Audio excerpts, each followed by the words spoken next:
Most cities are built on stone. Braavos was built on ships, or more specifically, their cargo. Slaves who rose up against their Valyrian captors and seized the helms of the convoy. Of all crimes, Valyria punished rebellion most severely. The slaves faced not execution, but the Valyrian mines or labor camps in the most remote and savage colonies if recaptured. And few corners of the world can long remain hidden from Dragonback.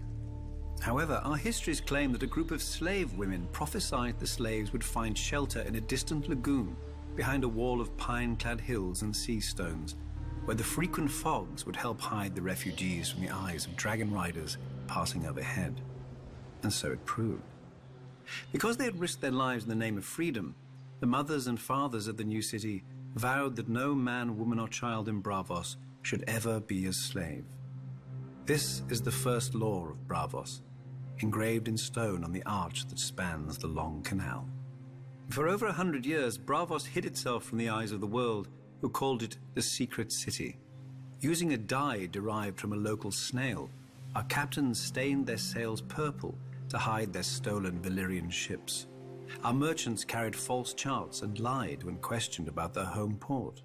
Eventually, one Sea Lord, our elected ruler, decided enough time had passed and initiated the unmasking of Braavos to the world and to Valyria.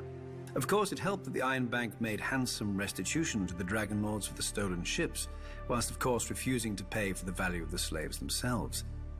The anniversary of the unmasking is celebrated every year in Braavos with 10 days of feasting and masked revelry, a festival like none other in the known world, culminating at midnight on the 10th day when the Titan roars and tens of thousands of celebrants remove their masks as one.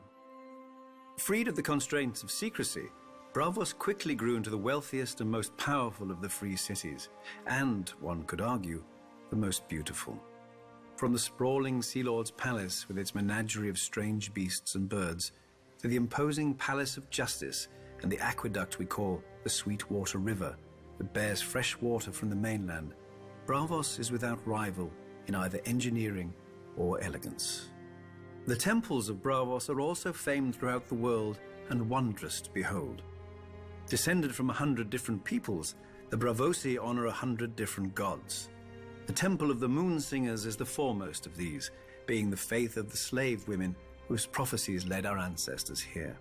The Lord of Light has a great temple as well, for his worshippers have grown ever more numerous in the past 100 years. Yet less numerous, and even some forgotten faiths still have temples deep in the heart of the city, on the Isle of the Gods. But the beauty of Braavos is not only in her buildings. Braavosi swordsmanship is renowned throughout the world. Our bravos eschew the armor and long swords of the Westerosi knights, preferring speed, agility, and slender blades. The greatest bravos call themselves water dancers, after the custom of dueling upon the moon pool near the Sea Lord's palace. By tradition, the greatest of all the bravos is the First Sword, who commands the personal guard of the Sea Lord and protects his person at all public events. Once chosen, Sea Lords serve for life. Inevitably, there are always those who wish to cut that life short to effect some change in policy. Though not even the First Swords are the true guardians of Braavos. That honor goes to the Titan, who protects the entrance to the harbor. With his proud head and fiery eyes looming close to 400 feet above the sea, the Titan is a fortress of a kind never seen before or since.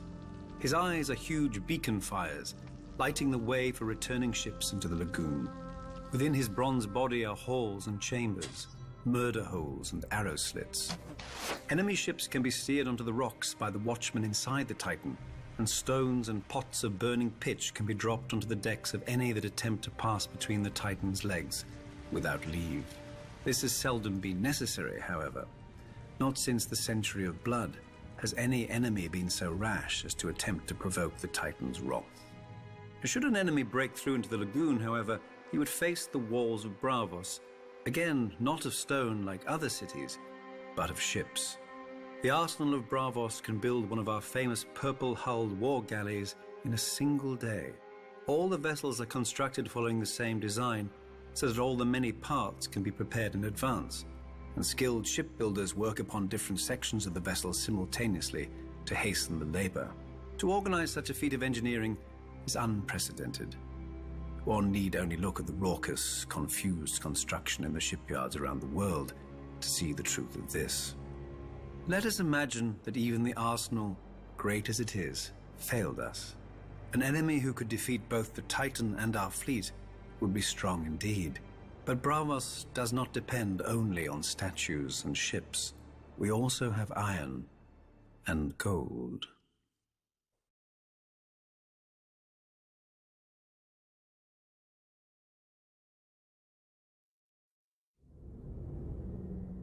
Who are the faceless men? It depends on who is asking. To a penitent, they may be relief. To a victim, they may be vengeance. To a lord, they may be an incredible expense. And to the Iron Bank, they may be just another asset. Nobody but the faceless men know their origin, though the order is rumored to predate the founding of Braavos. We know only that they reside in, or are somehow aligned with, the House of Black and White, that odd and lonely building where few who enter ever leave. Some whisper that those weirwood doors open not on a house, but onto the world of the dead, from whence the faceless men rise when summoned. We can dismiss such foolishness as we do the fishwives who spread it. The House of Black and White is merely a temple, consecrated to the many-faced god, and filled with statuary of his many faces. The old gods of Westeros, the Lord of Light, the Black Goat, the Lion of Night, the Weeping Lady, the Stranger. Perhaps now you understand what is worshipped here, and along with them, other gods whom none alive now recognize, brought here long ago by sailors who never came again. Unlike the priests of other religions, the servants here preach no sermons and perform no ceremonies. As far as one can see, silence and solitude form the whole of their worship, as well as collecting the occasional devotee. If one wants to engage a faceless man, one visits the House of Black and White and pays the price. As for what that may be, those who have paid it rarely speak of it. For make no mistake, from the moment the faceless men accept your offer, the man you named is dead, though he doesn't know it. Perhaps not that day, perhaps not that year, but soon and inevitably. Many would say you are as much his murderer as if you'd swung the axe yourself, just as many would say that's the point.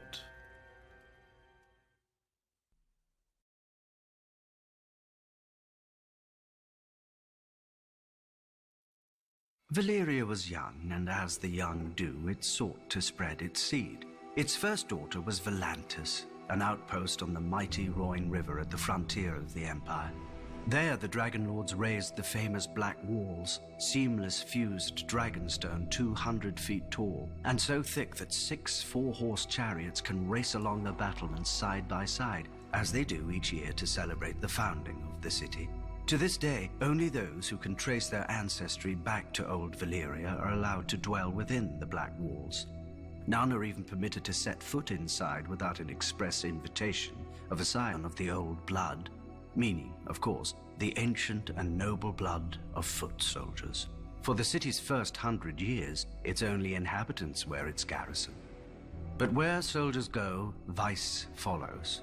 Taverns and brothels began to sprout up outside the Black Walls, and merchant ships began to call as well, bearing the favored trade of the summer sea, slaves. The East Bank filled with homes, shops, and society, and so the taverns and brothels moved to the West Bank, where foreigners, sellswords, and pirates erected their own shadow city of fornication, drunkenness, and murder. In time, the West Bank became such a cesspit of crime and depravity that the Volantines had no choice but to send their slave soldiers across the Roine to restore order and some semblance of decency. Like all such missions, they succeeded, they left, then they failed. When the Volantines grew weary of shipping their soldiers across the Roine every year, they built the famous Long Bridge of Volantis, strong enough to support the weight of 1,000 elephants and many more soldiers. The Long Bridge of Volantis stands today as the longest bridge in all the known world. The Valanting rulers intended the bridge to spread the civilization of the East Bank to the west. Instead, the depravity of the West Bank spread east. Shops, temples, taverns, inns, and brothels line the bridge, most 3 or 4 stories tall, with each floor overhanging the one beneath it. One can buy anything on the long bridge, or steal it, if one's hands are quick enough. But if they're not... Though at least half the decor committed no greater crime than displeasing a master, for in Volantis there are 5 slaves for every free man, a proportion matched only by the cities of Slavers Bay. The volunteer masters mark their property with facial tattoos, permanent and scarring, which denote the vocation of the slave. Slave soldiers wear green tiger stripes upon their faces. Slave whores are marked by tears beneath one eye. The slaves that collect the dung of horses and elephants are marked with flies. The drivers of the hathays, the carts pulled by the small elephants of Lantas, are marked with wheels, and so on. A master may give his slave freedom, but no man can give a new face. Is it any wonder, then, that the slaves and freed men have turned in such great numbers to the priests who preach of a cleansing fire? The temple of the Lord of Light in Volantis is said to be the greatest in all the world, larger even than the great sept of Baelor. All who serve within this mighty temple are slaves, bought as children and trained to become priests, temple prostitutes, or warriors. And one could argue its adherents outside the temple are slaves as well, in mind if not in body. Magic frees nobody except its practitioner to do what he will with those who can't, just as the black walls free the old blood to see what they will. Without those they don't. But one must wonder how much longer such freedoms will endure, when across Essos one hears the sound of chains breaking, of slaves rising, of dragons roaring. Volantis may call itself the first daughter of Valyria, but it is not the last.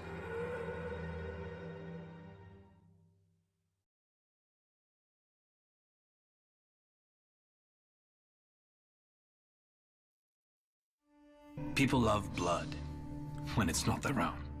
But tavern brawls are boring, and wars never have good seating. Thus the famed fighting pits of Marine opened shortly after the city's own founding.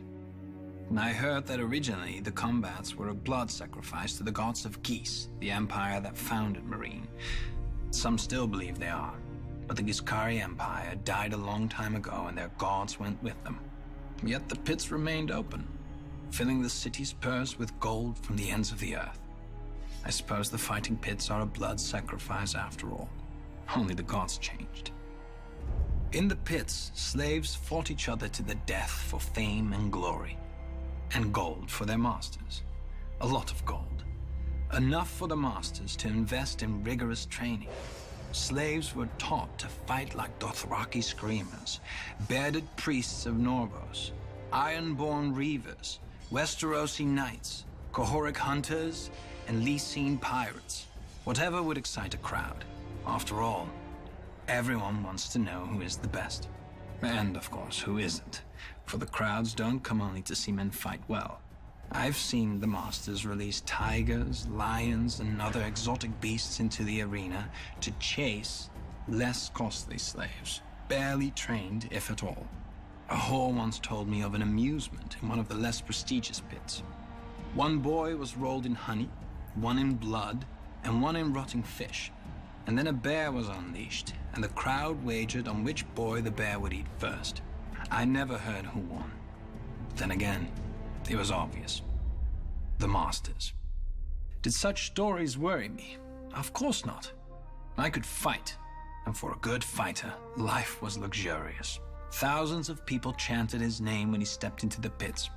He would eat the choicest meats, drink the finest wines, and sleep on exotic furs. Often not alone. Women would fling themselves at him or sneak into his chambers to wait for him after a fight. Foreign princesses, priestesses, and even the wives and wayward daughters of masters. He never had to fear punishment. For a great fighter could be worth 300,000 honors.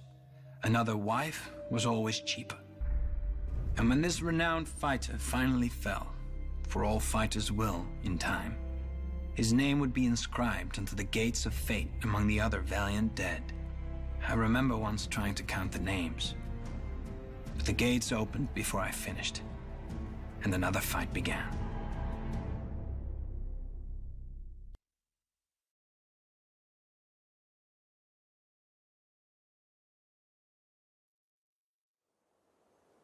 A young man walks beside a girl across a flowered field. Spring has come, and this girl is his life. He prays. A child climbs a tree to watch the sunset over the fields. Summer is ending, and the harvest is life for his village. He prays. A hunter tracks a boar through the woods. Winter is coming, and this boar is life for his family. He prays. But to whom do they pray? The world has as many answers as there are men to answer. But walk far enough, climb high enough, hunt long enough, and a man shall find only one God, with many faces. In the faith of the seven, he is the stranger who guides men from this life to the next. Few seek his favor, or at least, few realize that they do. In the north of Westeros, he is one of the nameless old gods, staring out from the weirwood trees and the snow. In the Iron Islands, he is the drowned god, calling men down to his watery hall. What is dead may never die, but rises again, harder and stronger.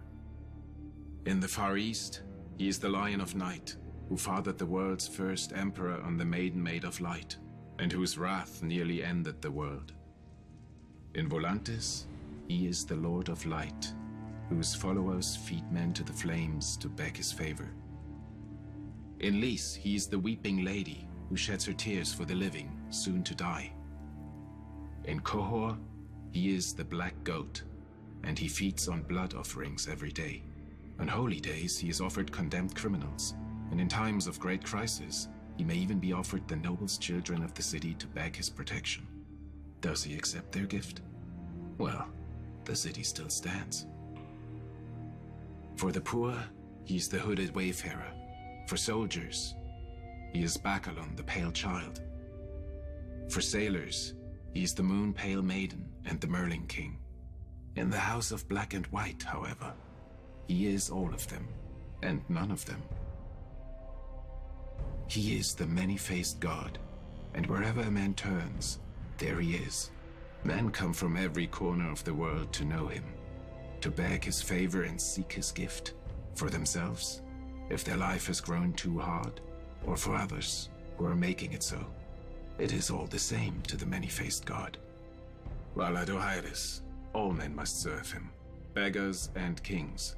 While at Morghulis, all men must die, good and evil. Men worship as they will, but at the end of every road stands the many-faced god, waiting.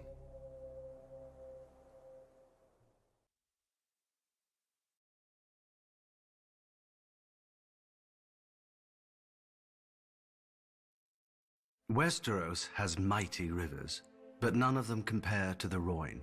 It is said that there is no stream or puddle in western Essos but drains to Mother Rhoyne. No doubt an exaggeration.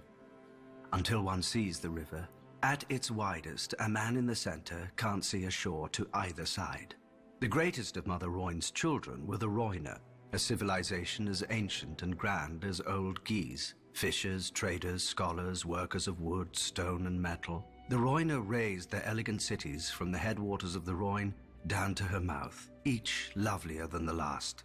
For many centuries, the Rhoynar lived in relative peace. When invaders swept down from the hills, the Rhoynar, women and men, would don silver-scaled armor, fish-head helms, tall spears, and turtle-shell shields. If the enemy did not laugh themselves away, it was said that Mother Rhoyne would whisper the enemy's secrets to her children, and the Rhoynish wizards could raise watery walls to drown their foes.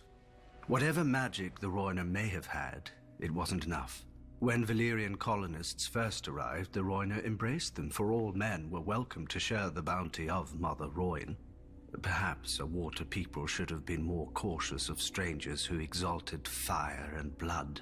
Legend has it that one day the Valyrians netted and butchered one of the giant turtles the Rhoynar held sacred. As a result, Thousands were killed or enslaved. Cities and towns were burned, drowned, and rebuilt. In these wars, the Valerians emerged as victorious more often than not. The princes of the Rhoynish cities, fiercely proud of their independence, fought alone, whilst the Valerian colonies aided one another. Eventually, the Rhoynish princes ceased their squabbling and united behind Prince Garin, who led the largest army Essos had ever seen, against 100,000 Valyrian colonists, 100 war elephants, and 3 dragon lords. Thousands burned, but thousands more sheltered in the shallows of the river, whilst the Rhoynish wizards raised enormous water spouts against the foe's dragons. Rhoynish archers brought down 2 of the dragons, whilst the 3rd fled, wounded. And thereafter, the Rhoynar named Garin the Great. But Mother Valyria proved just as caring as Mother Rhoyne. When Garin the Great marched his army against Volantis, 300 Valyrian dragons descended from the sky. Tens of thousands burned whilst others rushed into the river, but the fires burned so hot that the water boiled and turned to steam. Garin the Great was captured alive and made to watch as Valyrians butchered every last man, so many that their blood turned the great harbor of Volantis red as far as the eye could see. Then they forced Garin to watch as they marched on his own city and enslaved all the women and children his army had left behind. The singers claim that Prince Garin called out Mother Rhoyne to curse the Valyrians, and she in turn flooded the city with foul waters and a damp fog that caused the skin of the Valyrians to harden and crack, and thus was born Grayscale. Fearing a similar fate, another Rhoynish ruler, Princess Nymeria, led her own people into every ship, skiff, and raft they had, and fled Essos. Eventually, after much hardship, they landed in sun-swept and bone-dry Dawn. But we all know that tale. Now Valyria has followed the Rhoynar out of this world, and her daughters have grown into free cities, wealthy and powerful and proud. Still, Mother Rhoyne flows on, past ancient ruins and bustling harbors, sweeping all man's kingdoms to the sea.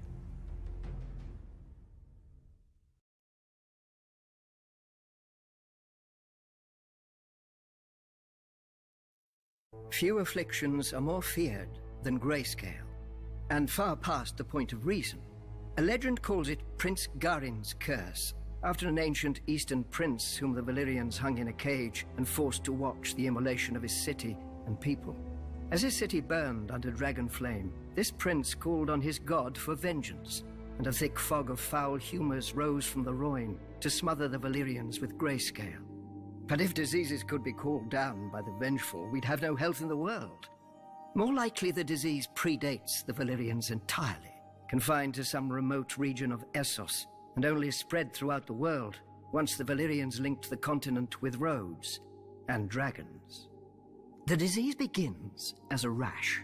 The afflicted flesh stiffens, calcifies, and cracks, and assumes the disease's nominal hue. Victims are graciously spared pain, as the disease dulls sensation in the infected limbs. But the disease is insidious, and slowly it creeps over the skin and into the organs. Once the infection reaches the brain, feral madness replaces humanity, and the transformation to a stone man is complete. There is no consensus on treatment. Some maesters advocate mustard poultices, vinegar rinses, and scalding hot baths. Others claim only 3 cures: axe, sword, and cleaver. Hacking off afflicted parts does sometimes stop the spread of the disease, but not always. Many a man has sacrificed an arm or foot only to find the other going grey. Those who have been miraculously cured of Grayscale are few, and usually were subjected to so many treatments that isolating the responsible cure is impossible. Besides, few maesters, priests, or healers have the courage for such experiments as would prove a cure.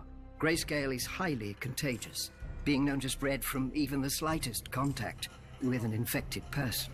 Hence the current occupation of Valyria by the Stonemen, exiled from their homelands at the first sign of the disease. What they do there, with their final months or even years, for Grayscale is a slow killer. No one knows. No one wants to find out.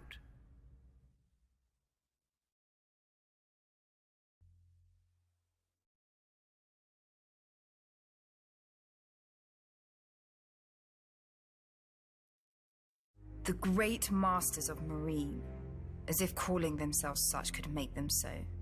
Thousands of years ago, during the height of the Giscari Empire, Marine was second only to Old Guise in wealth and glory. A paradise by the sea, if one didn't mind the constant clinking of chains and cracking whips. Slaves built Marine, and on their backs the city rested like a litter. Then came the dragons of Valyria. The masters of Old Guise would not bow, so they burned. The Valyrians tore down their walls, burned their pyramids to ash, and sowed their fields with salt and skulls. An old slave woman once told me that the Valyrians intended to break the chains of the Giscari slaves, absorbing them into the Valyrian freehold where every man held a vote. But the great masters of Marine received their new overlords in the great temple, plying them with gold, wine, and all the wealth that slavery had brought them, and the Valyrians instead took up the whip themselves. I do not believe it. As their empire expanded, the Valyrians needed more and more bodies to feed their mines and colonies, when no wage could ever tempt a free man. The great masters merely accommodated their new customers, staying rich as the Giscari Empire crumbled. After the doom fell on Valyria, the great masters worried for their fortunes. By this time, the Valyrians were their greatest providers and purchasers of slaves. Then the Dothraki horse lords swept out of the plains of Essos, and proved to be as fond of slaving as the dragon lords before them. The great masters grew richer still. For the first time in its history, the great masters alone ruled Marine, and chaos ruled the rest of the world. The fighting pits swallowed men who in previous centuries would have filled the ranks of the Valyrian armies. Without these soldiers to maintain order, the wealthy had to buy their own, which the good masters of Astapor were more than willing to sell. If the buyer's nerves still needed calming, the wise masters of Yunkai could sell him further release. The great masters, the good masters, the wise masters. Yet none was so great, good, or wise that they recognized our queen for what she was. Her ancestors had destroyed them, then become them. Perhaps they assumed she would bend as easily. But our queen does not bend. She breaks.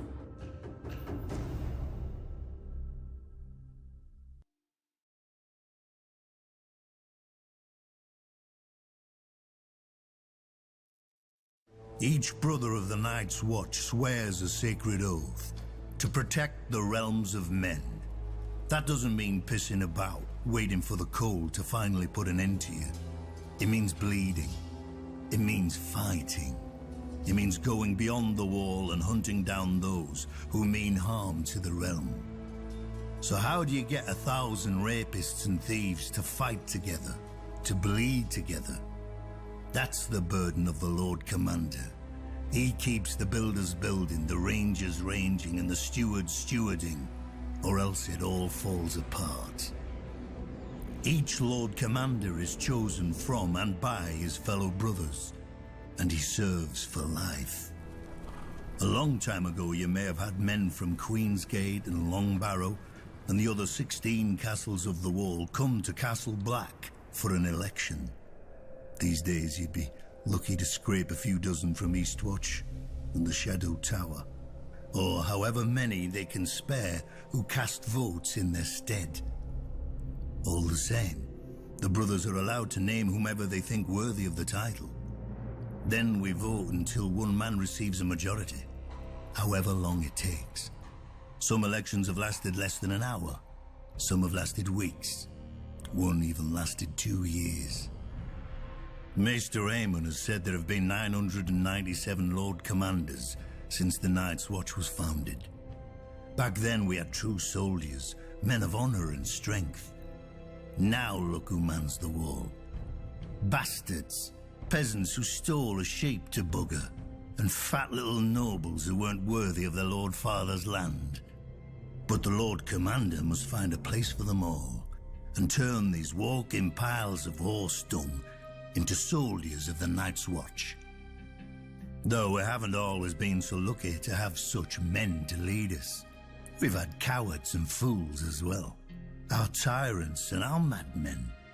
Runsel Hightower tried to bequeath the watch to his bastard, Roderick Flint thought to make himself king beyond the wall. Tristan, Mudge, Mad Mark, Rankenfell, Robin Hill, each nearly destroyed us with their foolishness. 600 years ago, the commanders at Snowgate and the Nightfort even went to war against each other. The simpering Lord Commander asked them politely to lay aside their quarrel, and incredibly they did, because they joined forces to murder him. The Stark and Winterfell had to intervene and take both their heads to save the Night's Watch. Now we've got more mouths than we can feed, a southern king in our castle, and cells full of wildlings, and no Lord Commander, since the last was betrayed by his own men. We need a new leader, a man respected enough to hold the Watch together in this dark hour. A leader strong enough to make sure that the Night's Watch survives the coming winter, no matter the cost.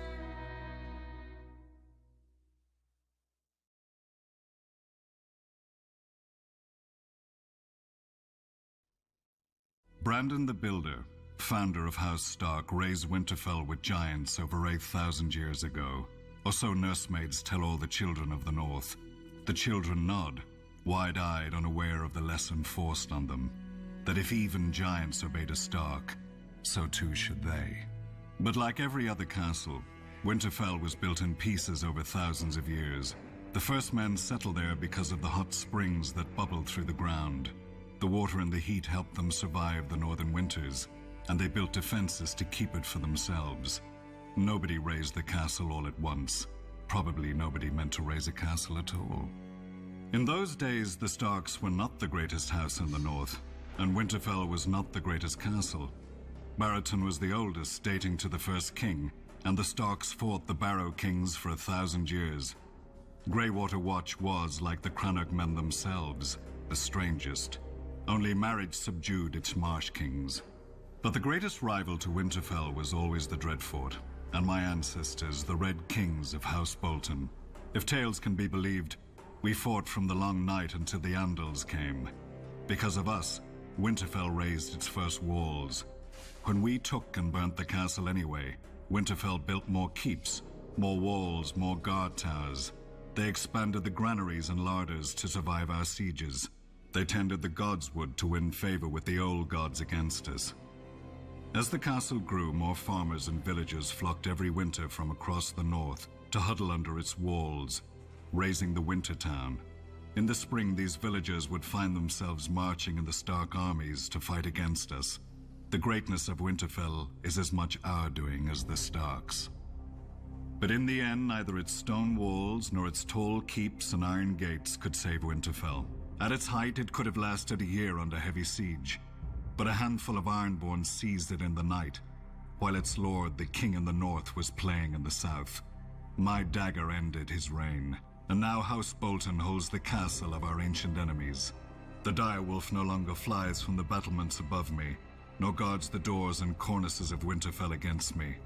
Below me, miles of long-dead Starks fade into darkness and obscurity, until even their faces are lost.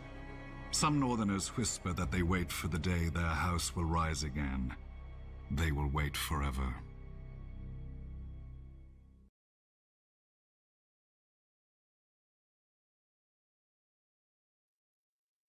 Barristan the Bold, they call me to my face. I know what they say behind my back. Barristan the Old. And it's true. I am old, with hair as white as all the winters I've seen. The older a man grows, the less sleep he needs. These days, I barely sleep at all. When darkness falls over this strange city, I find myself visited by the faces of the kings I have served, the faces of those I swore to protect, the faces of those I failed. All I ever wanted was to live a life of honor, defending a king worthy of service. During the War of the Ninepenny Kings, I sought out Malus the Monstrous, last of the Blackfire pretenders who had started this whole war. Malus believed that his Targaryen blood gave him a claim to the Iron Throne. I made sure his blood claimed nothing more than the dirt around his corpse. To show his gratitude, the king elevated me to his king's guard. It was the proudest moment of my life. But that king died, and I wasn't with him. Not that I could have saved him if I had been, but still, I vowed to do better with his son, the young Prince Aerys. For 20 years, his reign was peaceful and prosperous. Aerys was well loved by his subjects and respected by his lords. But as years went on, Aerys' temper soured. He became obsessed with dragons and fire, and the swords of the king's guard couldn't defend him from the enemies he saw lurking in every shadow. My king went mad. But there was hope. His son and heir. Prince Rhaegar was everything a kingdom could hope for in a ruler.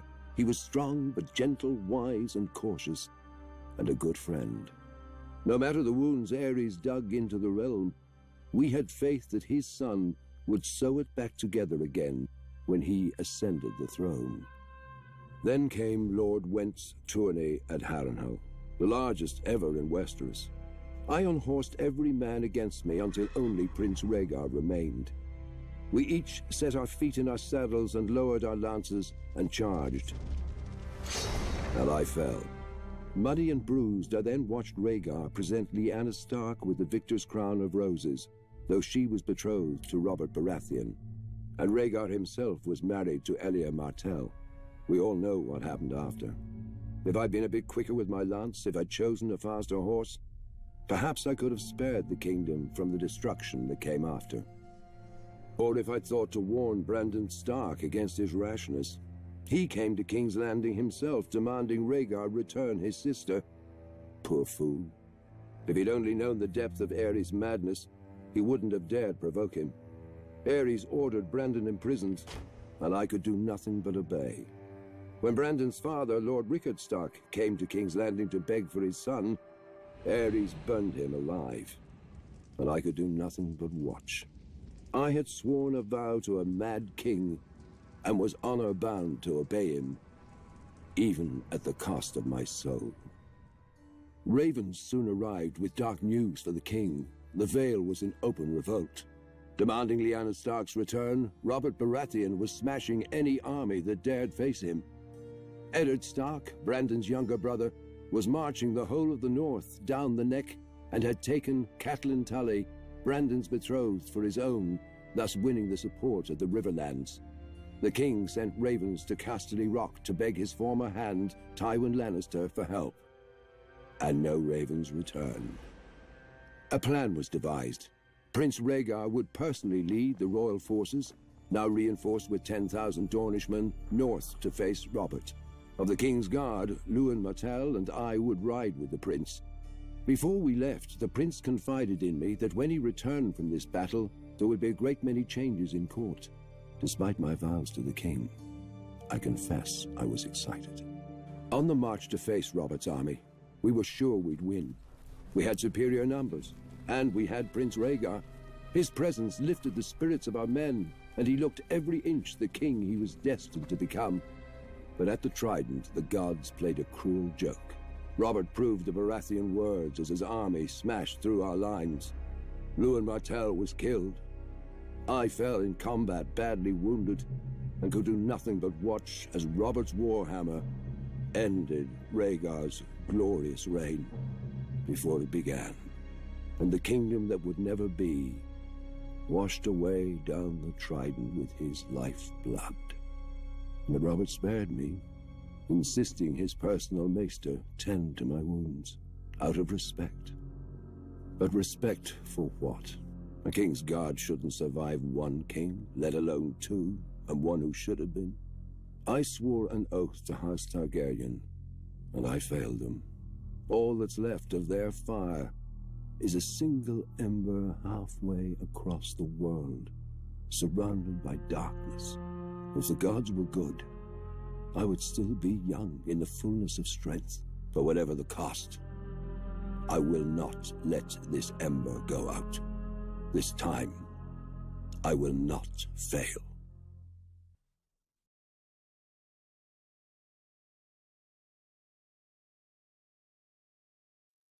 Before the Seven Kingdoms, before the Iron Throne, there was Dorne, 12,000 years ago, the first men crossed a land bridge from Essos to here. Of course, they were men, so they soon broke it. Then, while their cousins to the north built kingdoms, the Dornish squabbled over land, water, and wives. For centuries. Until Nymeria, a warrior princess in Essos. She led a fleet of 10,000 ships across the narrow sea to Dorne. Almost all of the petty lords made it clear that she wasn't welcome. All but one, Mors of House Martell. He saw in her a strength to match any man, including his rivals. After she accepted his marriage offer, she set fire to her ships. For 50 leagues, the coast was bright as day, and in the burning light, Princess Nymeria named Mors Martell the Prince of Dorne, in the style of her people. Dorne would be her home, or her grave. For many years, Nymeria and Mors waged war against all rivals. The Jordanes, Blackmonts, Corgyles, and even the mighty House Ironwood. They sent no fewer than 6 self-styled kings to the wall in golden chains. After Mors fell in battle, Nymeria took command of his armies and united Dorne. In 2 years, she ruled for 27 more, and though she married again, those husbands were little more than counselors and consorts. Dorne was Nymeria, and Nymeria was Dorne. She survived a dozen attempts on her life, put down 2 rebellions, and threw back 2 invasions. And when at last she died, her eldest child succeeded her, her daughter, not her son. And Dorne followed her because Nymeria had proven that women were equal to men, if not better. Centuries later, Aegon Targaryen sought to unite Westeros as Nymeria had Dorne. The other 6 kingdoms fell quickly before his dragons and ambition. When his sister-wife, Rhaenys, flew her dragon south and demanded our surrender as well, Princess Meria Martell warned, "I will not fight you, nor will I kneel to you. Dorne has no king. Tell your brother that." Rhaenys threatened that the next time the Targaryens would come with fire and blood.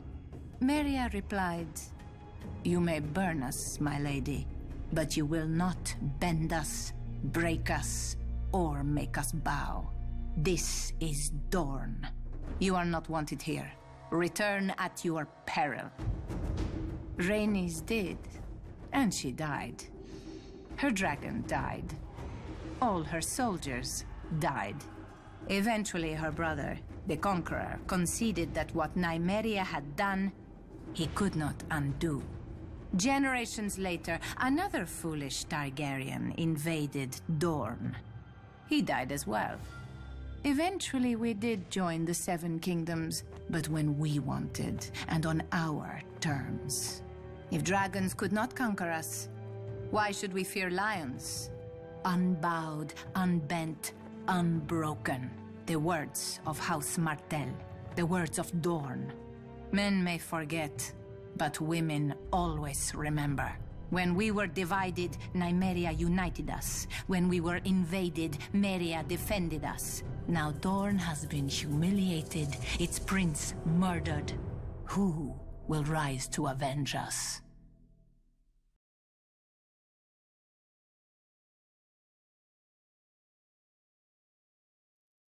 The father reached his hand into the heavens and pulled down 7 stars, and one by one he set them on the brow of Huger of the Hill to make a glowing crown.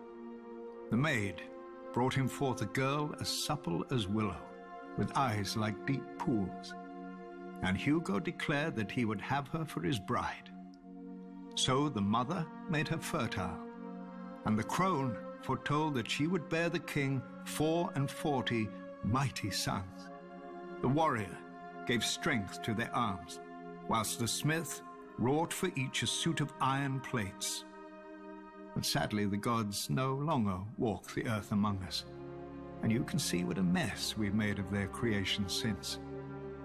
Yet we have hope. The gods didn't abandon us in silence. but gave us their holy words to guide us, collected in the oldest and holiest text of the faith of the seven-pointed star. Divided into 7 books for the 7 aspects of God, in it we learn of the Father's justice, the Mother's mercy, the Maiden's innocence, the Crone's wisdom, the warrior's strength, the smith's labor, and the stranger's peace. It is a long book. Many never read it in its entirety, even if they could. When the Andals first sailed for Westeros filled with divine fire, every warrior carved a 7-pointed star into his body, for even that was easier than carving its namesake into his mind. Though one could perhaps argue that it wasn't the warriors, but the septons and septors, armed with the holy text of the 7-pointed star, who truly conquered Westeros. The first men had no letters, but the runes they would scratch onto rocks. No gods, but the faces they would carve into trees. But then came our holy men and women among them, bearing the very words of the gods under their arms. Trees and rocks were no match for the 7-pointed star, and most of Westeros soon turned to the faith and to its guardians, their new Andal overlords. Whilst the Andals soon fractured into warring kingdoms, the faith remained whole and indivisible, bound together by the 7-pointed star. When those kingdoms fell to Aegon and his dragons thousands of years later, the faith remained subject only to the 7 above and the 7-pointed star below. Or so it was supposed to be. Too often, our High Septons have lost their way, clouded by worldly wealth and power. No matter. We still have the 7-pointed star. Men's will and virtue may fail, but the words never do. As men bow to their lords and lords to their kings, so kings and queens must bow before the 7 who are one. The knees of the powerful work the same as the knees of the weak, and were given to all for the same purpose, to bend before the gods, or break in the bending.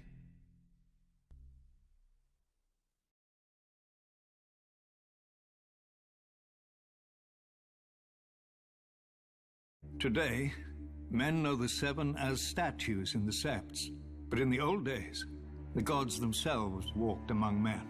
They crowned Hugo of the Hill, the first king of the Andal people, and promised him that his descendants would rule great kingdoms in a foreign continent.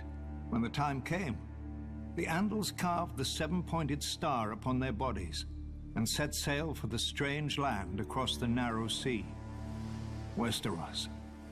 Whilst Andal warriors battled the first men for kingdoms, Andal septons battled for souls, and were received just as courteously. We don't know how many bold and pious men lost their lives, but adversity bred strength. Our purest and most righteous believers took up the sword to defend and preserve the faith from its enemies. So was born the Order of the Faith Militant.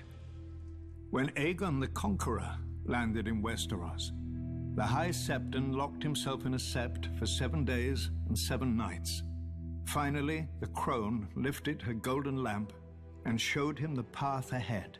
The High Septon himself would anoint and crown Aegon as Lord of the 7 Kingdoms, and the Faith Militant rallied behind Aegon in governing his newly united land. Yet Aegon and his sisters never wholly accepted the faith. The High Septon had conceded Aegon's marriages to his sisters as a relic of his Valyrian heritage, which would soon fade. But when Aegon's heir wed his daughter to his son, the faith could brook such abomination no longer. The High Septon led the denunciation of the Targaryens, and all over Westeros the Faith Militant took up their swords against the dynasty and its supporters. The Faith Militant set upon and punished the Septon who had performed the ceremony. A few of the Faith Militant's more militant members even scaled the walls of the castle and would have slain the king and his family had a knight of the King's Guard not intervened. Frightened, the king fled to Dragonstone, where he soon died of cramps. And so ascended the king's younger brother, Maegor the Cruel. His first act was to challenge the faith militant to kill him if they believed his rule to be ungodly. To the Order's eternal credit, they accepted. Ser Daemon Morrigan proposed a trial by 7. Ser Daemon and 6 of the faith militant against the king and his 6 champions. It was a contest in which the kingdom itself was at stake, and the accounts and tales are many. But at the end of it, Maegor alone lived, proving that the throne was rightfully his. He mounted the Black Dragon, Balerion, and burnt down the Sept in King's Landing, while the faith militant were inside at morning prayers. The screams of the burning and dying men were said to echo throughout the city. Though Maegor had won the trial by 7, he demanded the complete destruction of the faith militant and the faith itself, if necessary. He made war upon the Order wherever he found it. Yet the faith militant would not surrender, raising armies of their own and turning Maegor's own lords against him. The Father's justice may not always be swift, but it is certain. One morning, Maegor was found dead on the Iron Throne. No one knows how. Maegor's cruelty died with him. His successor saw the wisdom of a united crown and faith, and his hand reached an accord with the High Septon. As long as the Iron Throne defended the faith would put aside its own swords and its condemnation of the Targaryens. Perhaps the High Septon felt he had no course but compromise. Outlawed and hunted for years, the faith militant was but a shadow of its former self. Without its own guardians, the faith would have to rely on corrupt, worldly kings and their corrupt, worldly courts. For thousands of years, the faith militant had stood watch over the faith. And then, its sun set. Now, after years of war and destruction, of abomination and blasphemy, none can argue that we have been walking through darkness. Perhaps the time has come when the sun must rise again.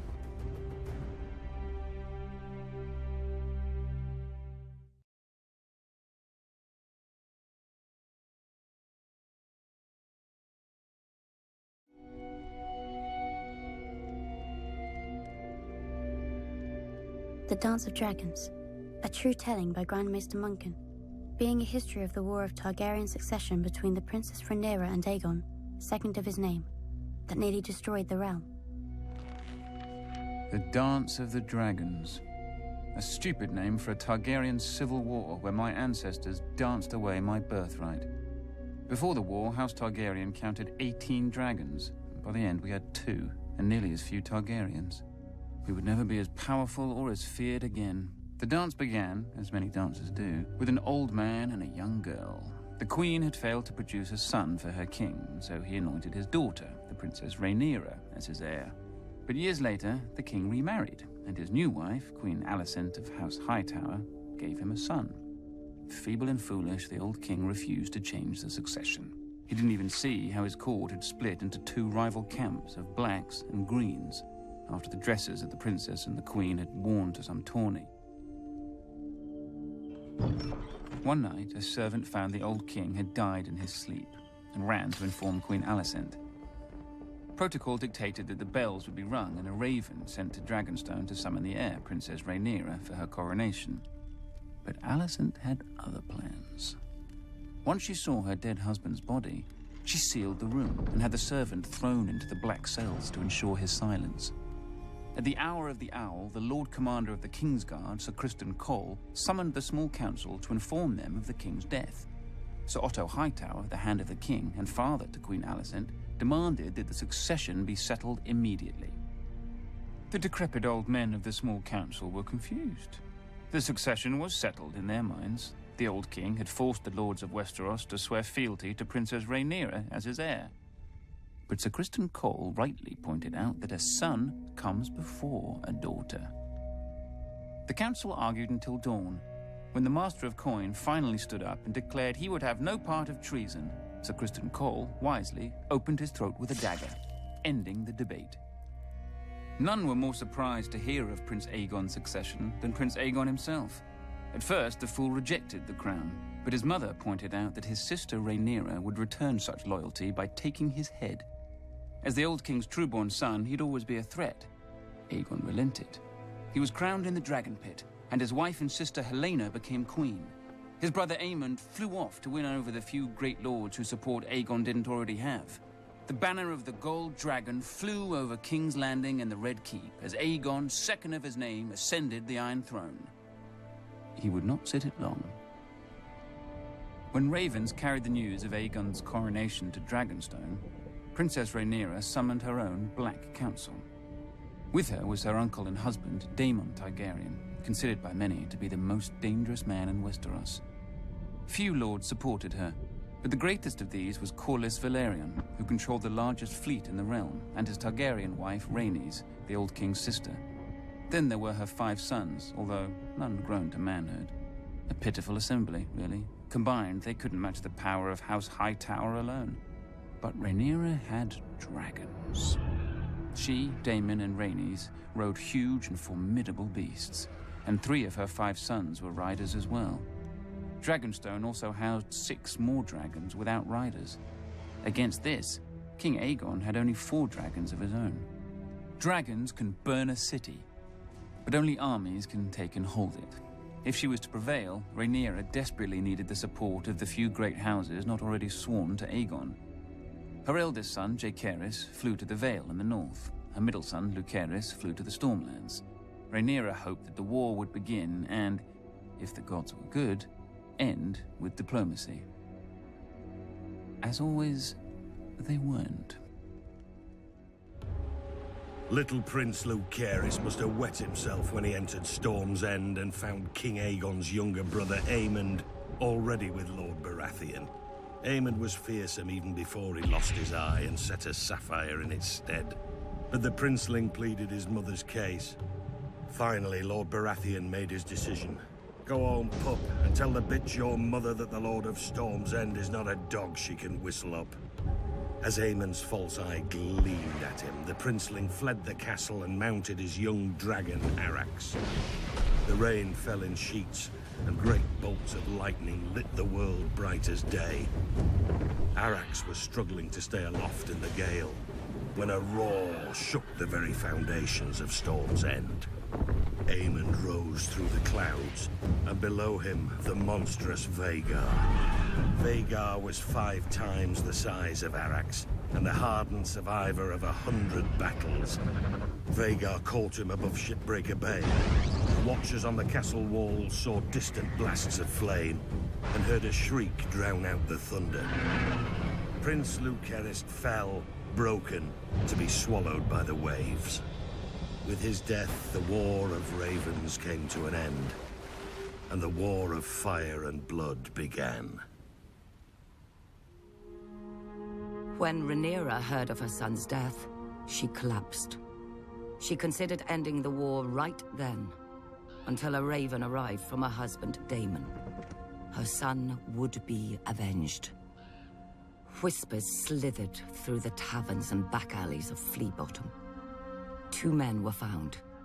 One was a former gold cloak, the other, a rat catcher in the Red Keep who knew all its secrets. History remembers them only as blood and cheese. One night, Queen Helaena entered the royal apartments with her daughter and 2 sons to put them to bed. Without warning, Blood and Cheese burst in, daggers in hand. They told her that a debt was owed. A son for a son. Blood and Cheese demanded she choose which son would be ripped from her forever. Queen Helaena pleaded with the men to kill her instead, but they refused. Weeping, Helaena named her younger son, Maelor. Perhaps she thought the boy was too young to understand. Or perhaps because the older boy was King Aegon's firstborn son and heir. You hear that, little boy? Cheese whispered to the younger son. Your mama wants you dead. Then Blood struck off the older boy's head with a single blow. When the guards burst in, they found Queen Helena still screaming, clasping her dead son's body to her, mad with grief. The blood of their children transformed a dynastic dispute into a war of annihilation. The grief and rage of losing a child could burn down the world. Either Aegon or Rhaenyra could live at the end, but not both.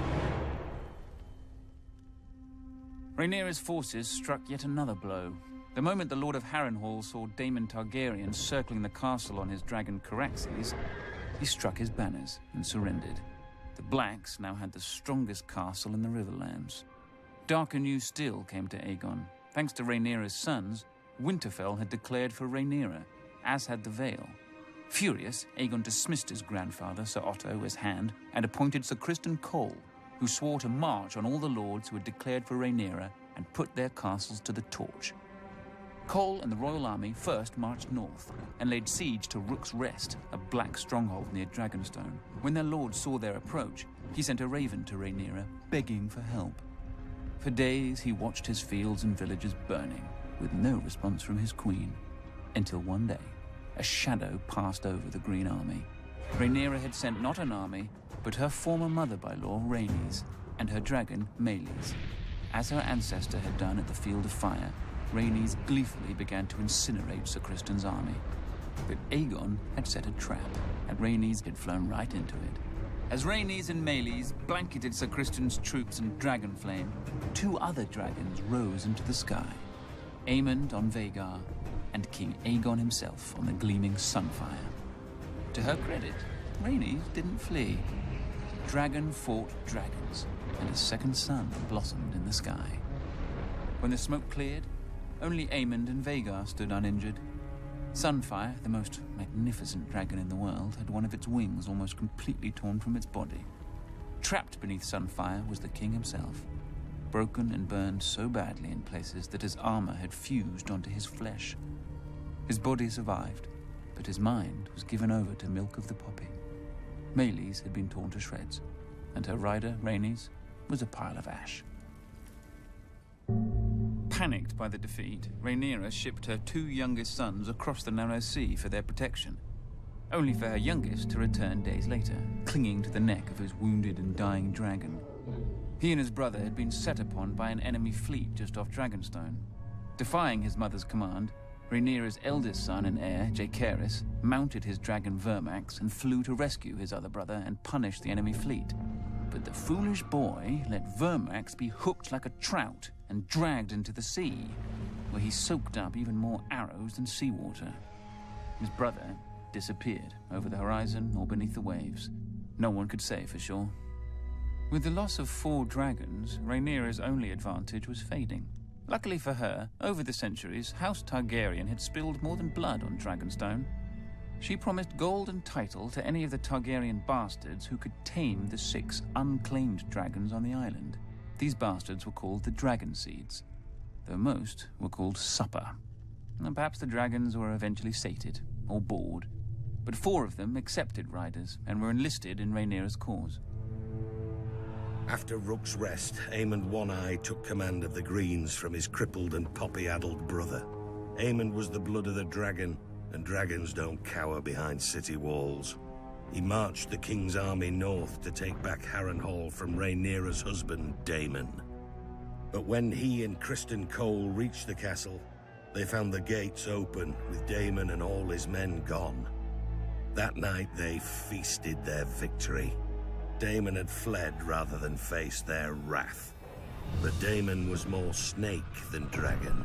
As Aemond marched north, he'd flown Caraxes south, slithering past the Green Army over the waters of the God's Eye. One day, King's Landing looked up and saw 2 dragons circling their foul city. Daemon and Rhaenyra had come for her throne, for the city was defenseless. Aemond had taken the king's army from the city, and worse, he'd taken his dragon, Vhagar. Seeing that resistance was hopeless, the small council surrendered the city, the Queen Mother Alicent, and the broken Queen Helena. But not King Aegon. Somehow, despite his wounds and delirium, he had vanished from the city. And so Queen Rhaenyra climbed the steps and seated herself on the Iron Throne. Legend has it that as she left the hall later, blood trickled down her legs and hands, proving the Iron Throne had spurned her. Nonsense. It's a chair made of steel blades. Rhaenyra had wanted it all her life and had sacrificed 2 sons for it. She likely gripped the damn thing too tight. When Aemond realized that his arrogance had cost him the capital, he mounted Vhagar in a black rage and rained fire onto every village and castle he suspected of disloyalty. Abandoned by Aemond, Sir Criston marched the royal army back to King's Landing, intent on recapturing the city himself. Instead, he was trapped and cut to pieces by the Riverlords, who had sworn to support Rhaenyra's claim. When a new army of Green Loyalists marched up from the Reach and laid siege to the city of Tumbleton, Rhaenyra sent 2 of her dragon seeds to lay waste to them. Instead, the dragon seeds proved their bastard nature and betrayed her. They burned the city, and all the black forces garrisoned within. Lucky for her, they didn't turn towards King's Landing, but whored and drank in the ruins with the Greens, who were victorious and somewhat confused. Rhaenyra now mistrusted all the dragon seeds, including the girl who rode with her husband Daemon, hunting Aemond in the Riverlands. She ordered the girl's head be sent to her, but there was a complication. As well as her dragon, the girl had taken to riding Daemon. When Daemon received the queen's order, he proclaimed it a queen's words and a whore's work. He sent the girl away at dawn, watching her and her dragon vanish into the morning mists. Then Daemon sent a challenge to his nephew Aemond and flew to Harrenhal, alone, to wait. 14 days later, a shadow blacker than any passing cloud swept over Harrenhal. Vhagar had come at last, and on her back rode one-eyed Prince Aemond. He mocked Daemon for facing him alone. "You have lived too long, uncle." And Daemon replied, "On that much, we agree." Then the old prince climbed stiffly onto the back of his dragon Caraxes, but neglected to fasten the chains that secured rider to saddle. The sun was close to setting when, as one, the 2 dragons leapt into the sky. Daemon took Caraxes up swiftly until they disappeared into a bank of clouds. Vhagar, older and slower, ascended more gradually.